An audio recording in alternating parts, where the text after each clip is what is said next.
یہ کہانی ہے ایک ایسی عورت کی جس کا شوہر اس پر بہت ظلم کرتا تھا۔ اس عورت کا نام بصیرہ تھا۔ اس کا شوہر چھوٹی چھوٹی باتوں پر اس کو مارتا پیٹتا تھا۔ ہمیشہ وہ ڈری اور سہمی رہتی تھی۔ سارا دن وہ کام کرتی اور اپنے شوہر سے ڈرتی، نہ جانے کب اسے غصہ آ جائے اور وہ مجھے مارنا پیٹنا شروع کر دے۔ اس کا شوہر ہر کام کو برا کہتا، اس کے کسی کام کو پسند نہ کرتا۔ ایک دن اس نے اپنے سارے رشتہ داروں کو بلایا اور کہا کہ ابھی کے ابھی کھانا بنا کر لاؤ اور بہت ساری ڈشیں بنا کر لاؤ۔ بصیرہ نے کھانا بنانا شروع کیا اور اس نے سارا کھانا بہت اچھا بنایا، لیکن اسے بناتے بناتے کچھ وقت لگ گیا۔ جب اسے کچھ وقت لگ گیا تو اس کے شوہر نے سارے رشتہ داروں کے سامنے اسے مارا پیٹا اور بہت ذلیل کیا۔ اس کے جسم پر زخم کے نشان تھے۔ اس کی پڑوسن جب اسے دیکھنے آتی ہے تو اسے کہتی ہے کہ تم کیوں اتنا ظلم برداشت کرتی ہو؟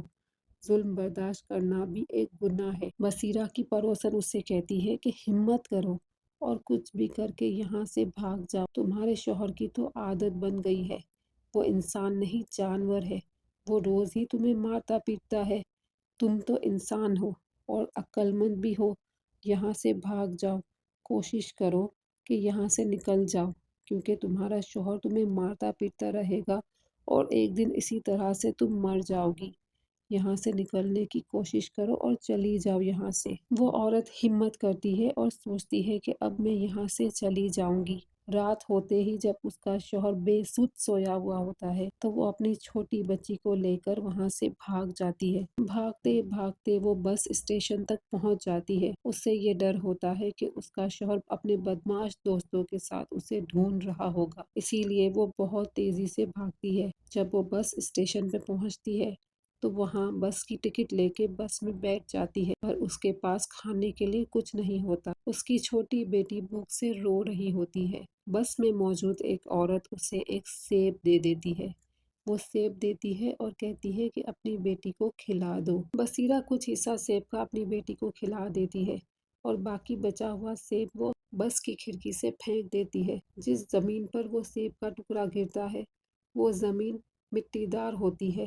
وہاں ایک ریگستان جیسا منظر ہوتا ہے۔ وہاں ایک اونٹ بھی رہتا ہے۔ وہ اونٹ اس سیب کے بیج پر اپنے منہ سے پانی ڈالتا ہے اور وہ روز پانی ڈالتا رہتا ہے۔ وہاں پر ایک چھوٹا سا پودا اگنا شروع ہو جاتا ہے۔ وہ اونٹ روزانہ اس پودے پہ اپنے منہ سے پانی ڈالتا اور کچھ ہی عرصے میں وہ پودا ایک بڑا درخت بن گیا اور اس میں سیب اگنا شروع ہو گئے۔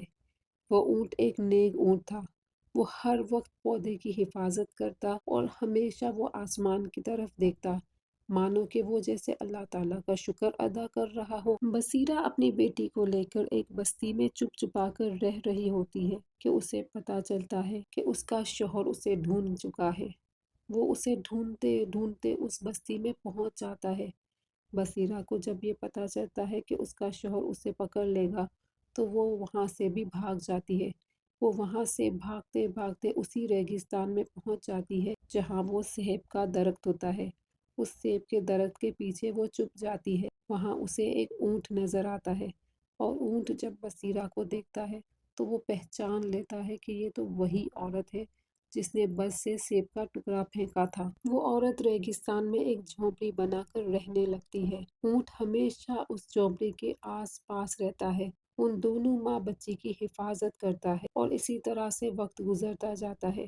وہ وہاں سے سیب لے کر کھاتے اور اس جھونپڑی میں آرام سے رہتے۔ اونٹ بھی ان کے ساتھ رہتا۔ جب وہ بچی بڑی ہو جاتی ہے تو وہ درخت کے سیب توڑ کر اس شہر میں جا کر بیچنا شروع کرتی ہے۔ اسی طرح سے ان کے گھر کا گزارا ہوتا ہے۔ اسی طرح سے وہ دوسرے فروٹ کے بھی بیج ڈالتی ہے اور پودے لگانا شروع کر دیتی ہے۔ اونٹ بھی اس کی مدد کرتا ہے اور دونوں ماں بیٹی اس زمین پر بہت سارے پھلوں کے بیج ڈالتے ہیں اور وہ پودے بڑے ہوتے چلے جاتے ہیں اور نہ جانے اتنے سارے پودے جو درخت بن جاتے ہیں اور پورا ایک باغ بن جاتا ہے، پھلوں کا باغ، جہاں بہت سارے رسیلے پھل موجود ہوتے ہیں۔ دونوں ماں بیٹیاں وہ پھل توڑتی اور شہر جا کر بیچ دیتی اور اپنے گھر کا گزارا کرتی۔ کچھ وقت کے بعد ایک امیر آدمی ان کے باغ کی طرف آتا ہے۔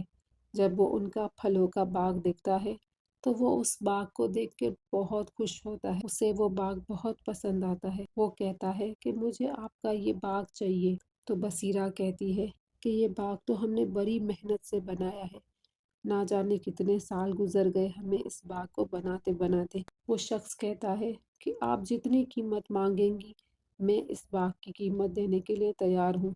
تو بصیرہ کہتی ہے کہ کیا کرے؟ اس کی بیٹی کہتی ہے کہ ہم اس باغ کو اس شخص کو بیچ دیتے ہیں اور یہاں سے دور چلے جاتے ہیں ایک الگ جگہ پر۔ بصیرہ مان جاتی ہے۔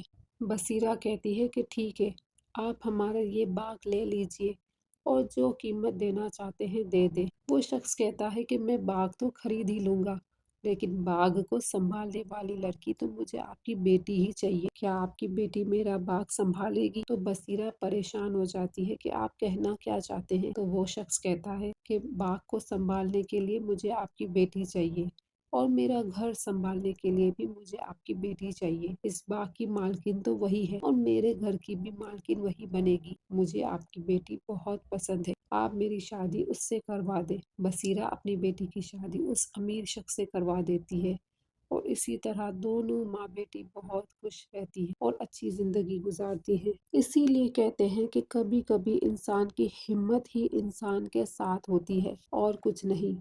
ہمیشہ یاد رکھو، ظلم کے خلاف کبھی مت جھکو، ظلم کے آگے ڈٹ کے کھڑے ہو جاؤ۔ اگر آپ ظلم کے خلاف کھڑے ہو جاؤ گے تو اللہ کی مدد ہمیشہ آپ کے ساتھ ہوگی۔ اچھی زندگی گزارنے کے لیے اپنے لیے ہمیشہ یاد رکھو کہ ظلم کے خلاف لڑو۔ اگر آپ سچ اور حق پر ہو تو اللہ کی مدد آپ کو ضرور حاصل ہوگی۔